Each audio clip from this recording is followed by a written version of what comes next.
Hello, everyone, and welcome to today's edition of the Royals Rundown podcast. Thank you so much for tuning in. This show, as always, is brought to you by RoyalsReview.com, your one-stop shop for all things Kansas City Royals. Whether you need to know about the latest news, hottest prospects, or want to chat with other rabid Royals fans, you can find it only at RoyalsReview.com. I am Jake Milham, and I am joined, per usual, by the one and only Jeremy Greco. Jeremy, happy Wednesday, my friend. Woo, woo! I'm jumping on the Jack wagon. Are you coming with me, Oh my Jacob? gosh. We said we weren't going to overreact to spring training stuff. We weren't going to Did we? overreact. This isn't an over. This is a perfectly reasonable reaction. Oh, yeah, known non-overreactor Jeremy Greco, everyone out there. Goodness. Well, if you can't tell, one of the things we got to talk about today is Jack Caglianone. Plus, we're going to be talking about what Bobby Witt Jr. is doing down in spring training to try and take his game to the next level. And we have a few injury updates from the Arizona desert for you. So stick around for that. Hey, let's go and talk about Jack Caglianone, man, because you brought this up like yesterday, the day before yesterday. Like, hey, we gotta talk about the swing. We gotta talk about Jack Caglianone. Why is that? Remember Sunday when we were recording the podcast during the game and Jack hit a home run? And the whole time I was talking about John Rave's swings from the day before. I was like, man, those swings look good. I like those swings.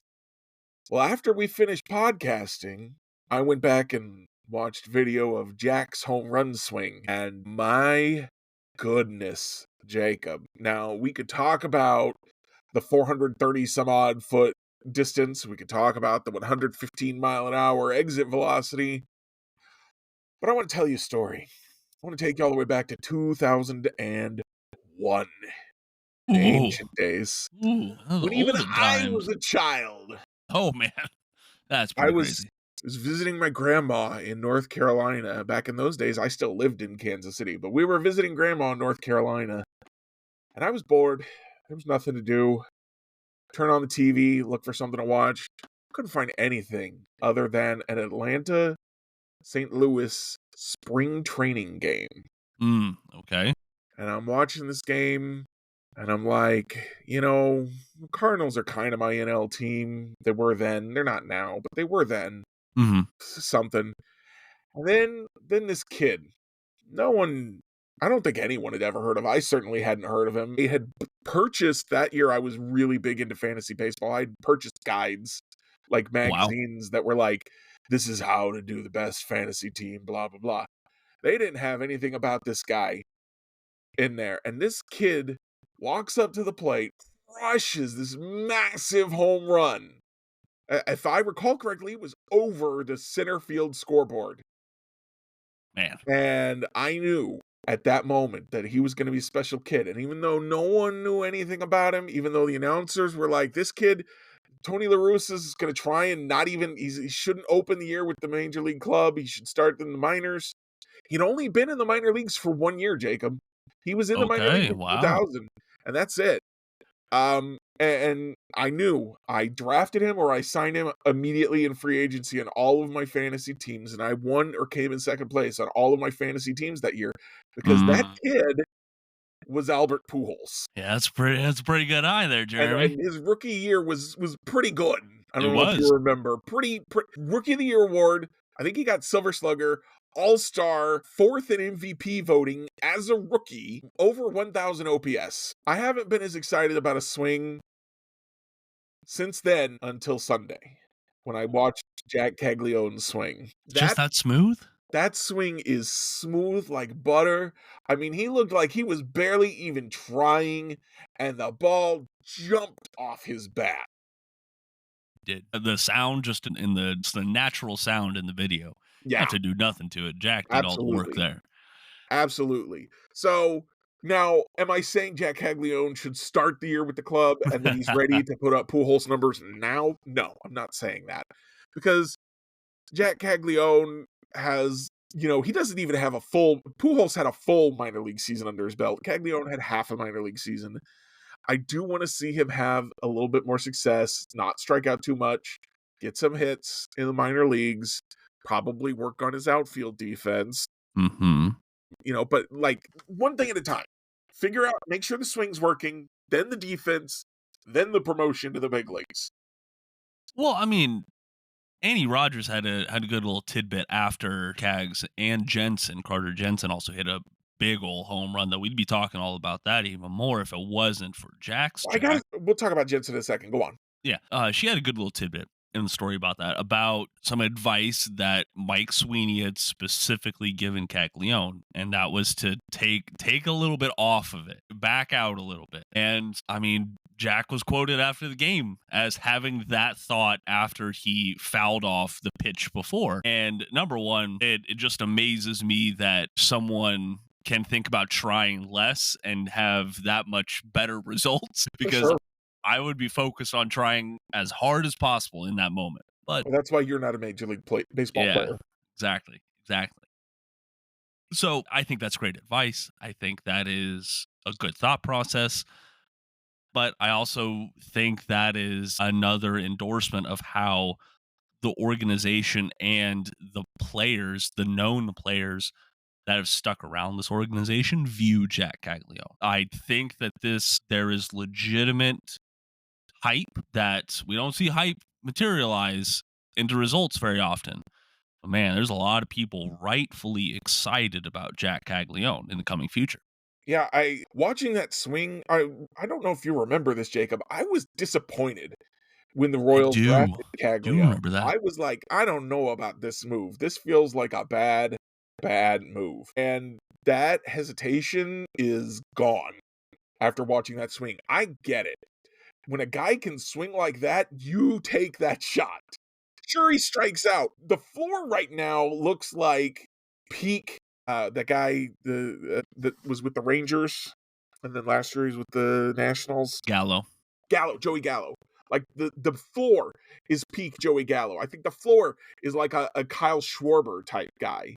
The ceiling is Aaron Judge. I was like, sure, the ceiling's Aaron Judge. I watched that swing. The ceiling's Aaron Judge. Okay, The massive ceiling.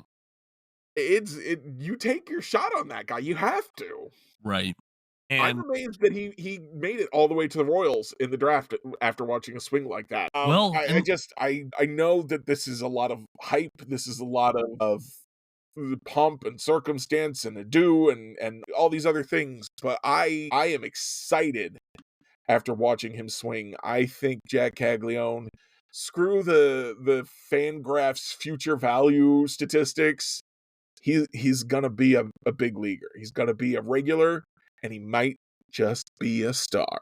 hey, I'll take that. I will absolutely take that. Now to pour a little bit of cold water on things, Jeremy, because you're the one who brought this up. You brought up the opponent quality from Baseball Reference. That is something folks need to keep an eye on. Now, right now, if players are starting a spring training game, they're getting about like a 7.2 on this scale. So even if they're facing like what a team wants to put out there on the starting side, it's not like an MLB quality lineup every single go around. It's averaging about a 7. Jack right now is sitting at 5.9. He hasn't, I mean, what? He's only got 5 plate appearances this spring. Doesn't have a huge body of work. Doesn't But even. I would argue he doesn't even have a tiny body of work yet. I can't disagree with you on that though. Now, I think that, I mean, But it's here's the it's just thing: hard not to be excited. That's the my point hype, I'm at. if that had been a flyout, my hype would still be there based on the swing, the sound. The point isn't the results. The point is the process for me Mm, right now. And obviously the results followed that process.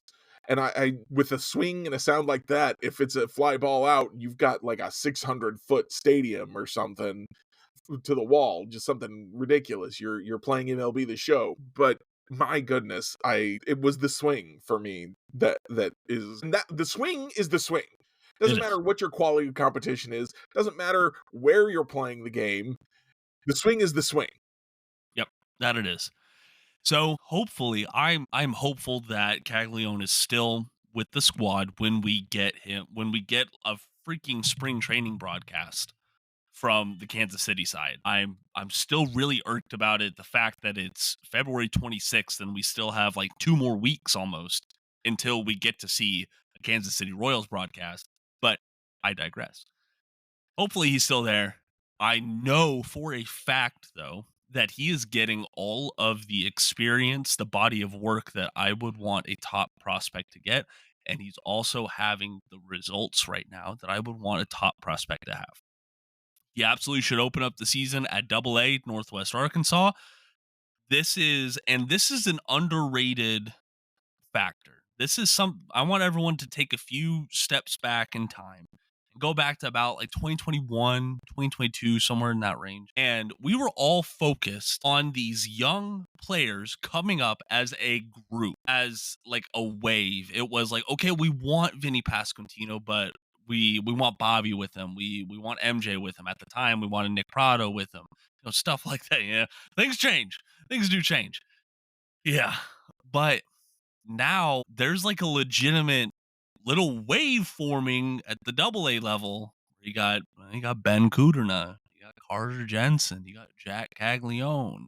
Want them to get the seasoning in the minors, or do we want them immediately? Personally, I would rather them have the seasoning, and we see what I happens. think last year, one of the things the Royals had going against them was a complete lack of depth, right?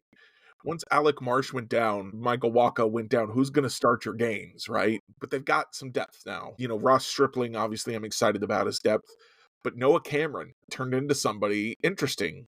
Winder Avila is turning into someone interesting. There's other guys. And then, like you said, I don't think Jack Caglianone should start the year with the team. But when Annie hinted to us when we interviewed her a few weeks ago that the Royals might try and promote him aggressively, get him on the team before the end of the year, I was a little bit skeptical. Like, I was excited, but skeptical. I think watching that swing, like, that feels like a thing that could happen, It does. could work. So and Carter Jensen is probably due up sometime this year, certainly next year. So there's, like you said, there's a kind of a miniature wave between Double A, really guys just entering Double A and guys just entering Triple A, who were guys who were at High A just entering Double A last year, basically. So the depth is starting to form. We're starting to see when the Royals and other people talked last year about the depth of their prospects. This kind of goes with the Fangraphs future values thing, which is Yeah. any one prospect is not likely to succeed. Period. That's just any one prospect is more likely to fail out than to become a successful major leaguer. But if you've got 10 guys who are all like moderately valued, then a couple of them are going to turn out. And so they had a whole bunch of guys who were kind of like second tier prospects. Well, with another year, some of those guys take that next step. Correct. And that's why the MLB draft is 20 rounds. Okay, you get 20 shots at finding 50. Used to be 40. Yeah, used to be. Shoot, not nowadays. Speaking of prospects, I do want to bring this up before we forget about it. So, some of the major injury notes coming from spring training, one involved Blake Mitchell, of course, Kansas City's 2023 first round draft pick. Going to be out for an extended period of time. Manager Matt Quatrero did say didn't have really any updates, said he was undergoing surgery earlier today. So we'll keep an eye on that. If there's any developments, make sure you check out royalsreview.com for that. But also another injury that I think is going to have a minor impact on the opening day roster. Dairon Blanco is still hampered, still out of action right now with some calcification along his Achilles. That's how Quatrero put it. Doesn't sound like this is something that a procedure is going to solve. This sounds like, hey, he's got to manage it, not deal with it, but you have to take some steps to prevent the pain. And how do you play with this? This is the new reality. It doesn't sound like they're rushing him back as they shouldn't, but I mean, man, that's a little scary if you ask me, because Dairon Blanco's real value to the MLB roster right now is his speed on the base paths. And if that's hampered at all, well, shoot, should the Royals be looking elsewhere for some base running help? Jeremy, what do you think? So you say it's scary. I say have that. Dairon Blanco and I now we have something in common. I also Okay. have what's sometimes called, I believe, Achilles tendonitis, or bone spur that grows right against on your heel bone, right against your Achilles. And there are procedures that there's a surgery you can get to deal with that, but it doesn't prevent it from coming back. So it's usually, when I talk to the doctor, he was like, it's not worth doing. It will just come back.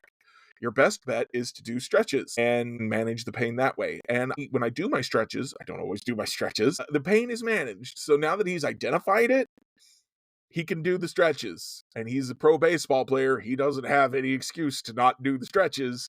He'll True. be fine, I think. Okay. Okay.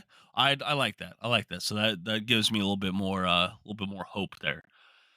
Jeremy, pivoting once again. So you brought up a little lack of pitching depth last year, especially when it came to starting pitching, I would say. And one of the players that we saw the Royals try to use to address that was Jonathan Bowlan. A part of that 2018 draft class really got lost in the shuffle because he was delayed with injuries. There was some control issues that held him back in the minors, but he's been on the 40-man roster for a minute, and he has stepped up when needed. Now, have the results always been good? No, but the Royals recognize that, and now they reportedly view him as a reliever, not as a bulk guy coming out of the bullpen. They see him as a reliever, and I didn't believe this. Not I didn't believe this, but I didn't believe this would be like a solution to salvage his value at all. But then I went back and looked at his AAA games, and the results were night and day between when he was a single inning reliever and when he was a starter. Stuff ticked up across the board. I think he had like a 2.26 ERA in 22 outings. Like it was a good body of work. And I know you could say, "Oh, well, that's the minors. We've seen guys come up from the minors and struggle." Especially the International League, is an offensive environment. It is, especially Werner Park, the home of the Omaha Storm Chasers. So to see that, like that's one reason why I believe in Evan Sisk so much. But to see that from Bolin is very interesting. I do think it's something that Royals fans should keep an eye on because he has an extra option year. So I wouldn't expect him to break in the opening day bullpen. But I wouldn't be surprised if we see him at points and like he's more viewed as a contributor until you don't kind of guy in 2026. That Yeah. makes sense. When you've got a cost-controlled guy like that, you look to get value from him any way you can. We're gonna see injuries. We're gonna see guys who don't succeed probably. We're gonna see people just flat be tired. They pitch too many days in a row, and they need to fill some holes in the bullpen. So there should be room for, if Jonathan Boland's got something, then fine, you put him in the bullpen and you say, help us out when you can, where you can. And it sounds like that's what the Royals are doing. It sounds like he's willing to do it. It sounds like he's having some success. So yeah, smart moves by the Royals. Good teamsmanship from him. And let's see, that's a word now, teamsmanship. Teamsmanship. And we'll see what happens. Yeah, that we will. I I didn't put this on the schedule, so I apologize, but I do think that we need to start talking about Carlos Hernandez at some point because we've spoken about his lack of roster flexibility a lot this offseason. But man, just I know it's only been 2 outings. Take that with a grain of salt, but just the pitching has not been sharp. And he got really roughed up against the Dodgers. Now he had a ton of pitches that outing. He had a big body of work. But I mean, that just shows more of the volatile results that we've kind of become accustomed to. And that's not okay if you're a contending team, I would say, Jeremy. So I like what do you think? Are you would you be surprised if they moved on from Carlos Hernandez considering all the factors? I think I'd be surprised if they moved on from him, but I wouldn't be surprised if they kept him around either. One of the things that I think a lot of people don't realize is that the Arizona spring training parks are at higher elevations than almost any major league park. So the curveball doesn't curve the same way. It's a big problem for pitchers in Colorado, but it can be a problem in Arizona as well.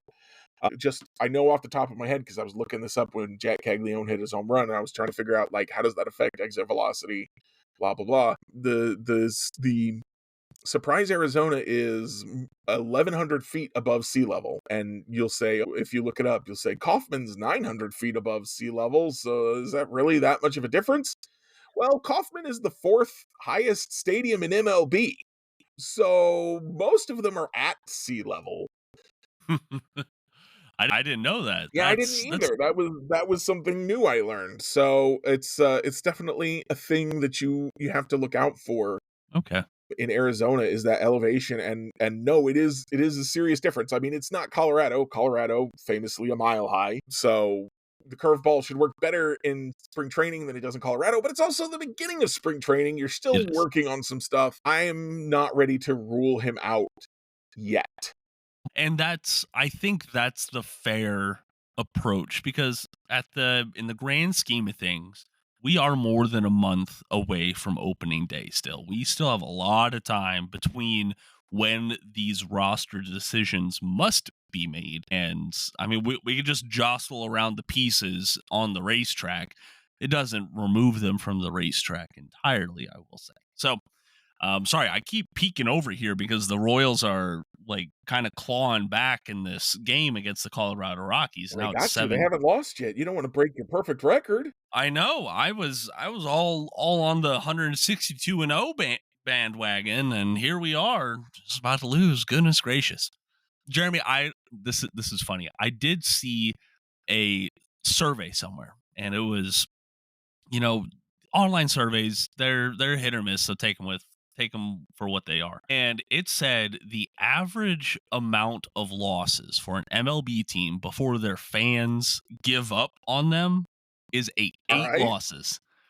The Royals weren't much better. It was 9 for that fan base. And I guess what their So like parameters if for you're 40-9, the fans give what does that mean? their parameters were it was like within the first month. Okay. But Within even like the first month, you'd be like 20-9. right, exactly. That's what I'm thinking. I don't Weird. know. It was a weird survey, but I was like, "What? This is such a strange amount of losses." Like I can understand that for a football team or something like that, but not for Well, yeah, baseball. if you've lost 9, you're under 500. It's hard to make the playoffs unless you're in the NFC South. Yeah, that's true. Shots fired. Earlier on in the episode, I did say that we wanted to talk about what Bobby is doing down Yes. in Arizona. Let's talk about it.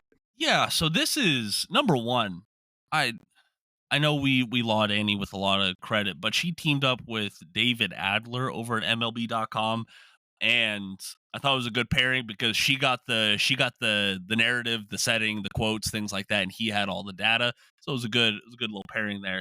Apparently, Bobby is just putting in work at stealing bases. Yeah. And just how that looks for him down in Arizona is incredible. Like they're setting up these lights Mhm. at different levels on the pitching mound. So like they'll have a red light that is simulating the pitcher's front hip, and when it turns green, that's when Bobby goes and steals a base. And they keep moving it around the feet, the glove, the pitching hand, just looking for that tell on when the actual pitching motion begins and when he can take a base. Of course, Royals coaches have nothing but great things to say about Bobby, and he's already just got that raw speed, but Exactly. refining that technique is just even more incredible.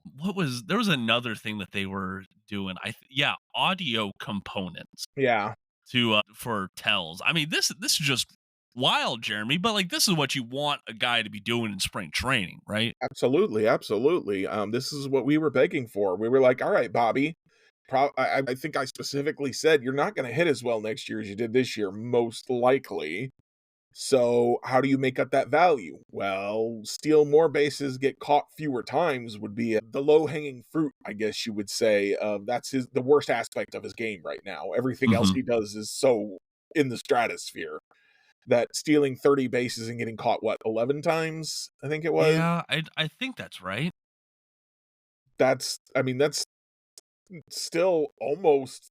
where you want to be as far as success ratio, at a minimum. I think it's 80%, so that's close to 75. I don't know. The point is, I wanted to see him improve that aspect of his game. We saw that, his glove wasn't there, so he improved his defense. And then the bat wasn't, superstar level, so he improved his offense. Well, what do you got left to do, Bobby? Improve your speed, improve your base stealing specifically, because as they noted in that article, his base running was fine. Taking an extra base, great. It seems to be like his reactions. And Mhm. so that's what they're focusing on with the base stealing is, hey, you've got the speed to steal these bases. Make sure you're getting the best jump possible. I know we also saw in the metrics that he doesn't take as big a lead as other guys, so maybe Yeah. he can get a little bit bigger lead and get those bases stolen. Because when he gets thrown out, it's never by he doesn't get thrown out by a mile. He just doesn't. So just get just that extra flick of a second, and you're in there. Yep. And that was another very surprising point in this article is like they pointed out Witt's average lead distance gained on stolen base attempts by season, and it hasn't changed a whole lot. It's changed by like point 0.3 feet, but it was more than 2 feet less than the MLB average. And this is a guy who has elite speed. His sprint speed was the fastest in all of baseball last year. So it just points that there hasn't always been this comfort in committing to stealing a base from Bobby Witt Jr. So now that's what they're looking at. And I found the name of that light. I forgot about it. It's called Smart Speed Technology, and it'll randomly change the intervals when the lights go. So I thought that was another really cool thing. If you want to Somebody's read all about probably this, marketing it as AI, and the reality is that it's just a loop that's like picks a random number. probably so. Like that sort of stuff's been around for decades. Yeah. I'll link this article down in the podcast description below. It was up yesterday morning, I think it was. All in all, this is just Bobby also setting a great example for the rest of the clubhouse because like this is a guy that let's be honest. If Bobby went and rested on his laurels a little bit to start off the season, I don't think anyone would be worried or say anything to him about it because like he just had one of the best seasons ever by a shortstop. And if anyone deserves to rest on what they've done, I think that warrants it. It's a top 100 season, any position, any era. Yeah. Yeah, To get more than 10 WAR is nearly impossible. it is. It has been done a tiny fraction of a percentage of the time in MLB. So you can't we can say, well, he could steal bases better, but it's a little bit like, well, you could have sprinkled the parsley on this amazing 5-star meal a little bit prettier. Yeah, He's fine. He's he is. good. You're just nitpicking because you got to nitpick, maybe. Maybe so. Maybe so. But I would hope that this is like, hey, if he can do it, well, what can I work on? Yeah, exactly. What's something that I can improve on heading into 2025? One more point that I wanted to hit on before we get on out of here. See, it sounded like Michael Massey got tested quite a bit in his first outing out there in left field, which was Tuesday. And then it wasn't all sunshine and rainbows. He had a couple of misplayed balls. But at the end of the day, if they are going to even think about putting him out there after opening day, this is when you want him to have some of that experience. And Massey was pretty forthcoming about it. Like, hey, I was losing balls in the sun. I'm working on turning my back completely and then finding the ball again. Like those just aren't things that you really have to do at second base. Yeah. So I'm kind of glad he got tested and didn't look Yeah. perfect.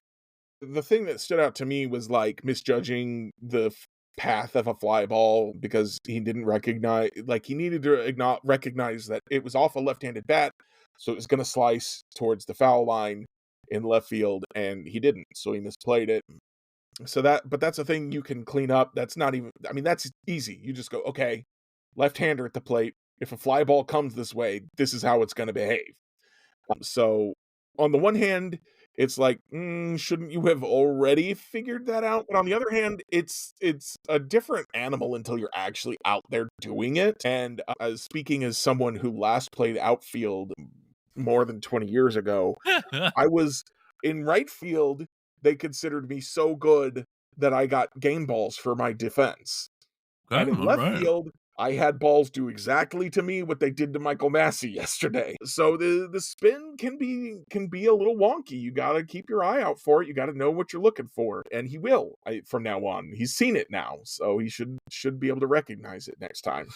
Hopefully so. It also sounds like Jonathan India's experience there in the outfield is going smoother. But again, we're only 5 games into spring training. We'll see what happens. It seems like and I'm not as surprised, but I am a little surprised, I guess. Seems like India is going to be the left fielder. If That one of doesn't them, surprise me. well, I mean, Michael Massey's, Massey's the better defender at second he base. is. If you're gonna move someone, you move the guy who's already not as good. Yeah. And to left field is down the defensive spectrum, so you'd think it would be easier for India to I mean, you'd think it'd be easier for Massey to play too. There's adjustments that they have to make, Yeah. but Massey's a better defender at second base. I know some people still hate on him because he had some bad plays, I think because he was hurt last Yeah. year, but he also had some really good plays, and he hasn't necessarily lived up to the hype of that minor league Gold Glove. No. But, he's been solid at least, and India's been a little bit less than solid. So, I think that makes the most sense, It does. and if it turns out that Massey takes to left field better and the difference between Massey and India is greater in left field than it is at second base, then you'll do that, but I think the expectation is that Massey will be more better at it than India at second than he will be than India in left. So it just makes sense. Okay. All right. But yeah, it's not all sunshine and rainbows for the Royals right now. I know that the pitching's been getting roughed up a little bit. They got roughed up pretty good today, like Noah Cameron, Michael Walker, Danny Lynch. None of them looked super sharp, but it seems like one of those topsy turvy days. Like those guys didn't. Even Lucas Erceg gave up a run today for crying out loud. But meanwhile, Chris Stratton has 2 strikeouts and nothing else. But I digress. And speaking of Early which, spring training, you just don't know what's yeah, going on. Everybody's working on stuff. yep, that they are. That they are. So, Jeremy, what do you say we get to our reviews, huh? Sure, let's do that. I definitely have one ready. Well, I'm not going to give you a whole lot of time to think about one because mine is over a website. I know that you plugged that bookshop to find independent booksellers when we were, I think that was 3 episodes ago now. And I got paid for a little bit extra work that I did. And so I went and hopped on Thrift Books and finally bought my cart. And it's nice to have the accessibility of ebooks, of EPUBs, and just be able to hop on Amazon Unlimited and find a book to read. But it is also very cathartic to have a physical copy of a book. For me, I process books a lot better, like nonfiction. I process audiobooks a lot better. Fiction, I have to read it on paper, on a screen, or something like that. But I went in and I was like, I have a bunch of these baseball books that I want on my shelf, whether or not I've read them. And I went, bought a whole bunch. It ended up being 12 books for like a little north of $80. That's a fairly good deal nowadays for books, I would say. That's a really good deal. One of my Yeah. friends was just complaining that she wanted to buy 5 books and they were gonna cost her 400 not 400, $100. And see, yeah, that's I haven't gone to Barnes and Noble and bought a book in so long. But again, if you're just looking for like, hey, I want to copy a disc book to have on hand, thrift books, they've been around forever. Go check them out. They're pretty good on having deals as well. Like I'm looking through my cart, and most of the books I bought were under $6. There's only a couple that like I knew I wanted. Like I've talked about Winning Fixes Everything about the Houston Astros on this podcast before. I had to have a copy of that one, but that one was a little bit more expensive because it's not like a mass market paperback or nothing. So Thrift books, go check it out. If you're a reader like me, I highly suggest it. Jeremy, over to you. Did I do my Dave the Diver review yet? Yeah. Then I will hit one I've hit before, now that I've completely finished it, and that is Hajime no Ippo the Fighting, which is an anime about a teenager named Ippo Makanouchi, who boxes. It's a sports anime about boxing. And so it has 3 series now with a couple of movies, a movie and an OVA, I think, in between. And it was cool. It was fun. It was really interesting to learn about boxing. It was it's always crazy the things that you can learn from watching something or reading something or playing something that's outside of your usual genre. I've never had any interest in boxing as a sport. But one of my friends was like, you got to watch this anime. And so watching it, I learn about boxing, but then, what you learn about boxing, there's a reason there's all these cliches throughout life that are pulled from sports or from all these things. And you learn kind of where they come from and why they exist and stuff like that. And it just adds connections to your life. Here's the real review. Is if you want to be a writer of some sort, you should apply at Royals Review, do some fan posts. I'd love to see your work. But, the more experience you have, then the more you can contribute. I remember one of my book reports in college that I had to write on the book by Margaret Atwood. I can't remember the name of it now. Handmaid's? Huh? Handmaid's Tale. Yes, Handmaid's Tale. I had to write a report on that, and I took my computer science knowledge to talk about how they were basically trying to program these women to behave the way that they wanted them to. And so there's all kinds of things that connections you can draw with more knowledge that you have. So if you're a baseball fan, make sure you're out there getting knowledge in things other than baseball, whether that's another sport or another entertainment medium. It's just good for you. And it applies to all aspects of your life, not even just writing. I know that as an actor, I acted in college. I would be a better actor now than I was then because I have more experiences and more knowledge. So it's just make sure you broaden your horizons. The world has gradually devolved kind of into this specialization where everybody is very specific about, what jobs they do. And there's very little generalization left in the world of jobs. But in your personal life, make sure to generalize because it's just good for you. I think Good for one of your the best. soul. What'd you say? It's good for your soul. It is. It's good for your soul and your mental health. Because I remember I was diving down that deep hole. Like when I was starting to like really specialize on baseball. Not just the Royals, but on baseball. I was like, okay, well, I wanna just read other baseball writers. And I was like, you know what? Let me just start off with the big names. Keith Law. Let's go check out what Keith Law writes about when it's not on the Athletic. The guy's writing about board games. I mean, he's writing about anything under the sun. It's because he doesn't just live. He lives and writes about baseball a lot, but that's not his Yeah. entire identity. The best writers in any genre, whether that's fiction, nonfiction, they write about more than just their given topic. We had Michael Bauman on a few weeks ago, Yeah, right? true. And he talked about how he wrote about cycling in the off season. We've seen pretty much everybody, I think, who writes professionally writes about something other than the thing they write professionally at other times. It's just good for you. It is. It's good for, like I said, it's good for your skill, but it's also good for you as a human being. Yeah, I like that. I like that, Jeremy. Alrighty, folks.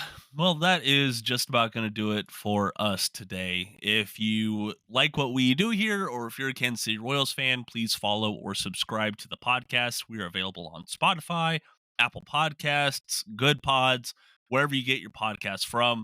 If you want to continue the conversation with us, you can find our social links down in the podcast description below. For all y'all who want to stay off the social media, I don't blame you one bit. You can shoot me an email down below. From myself, Jacob Milham, from them, Jeremy Greco, and everyone at RoyalsReview.com. Thank you for listening, and until next time, go Royals! Jump on the jack wagon.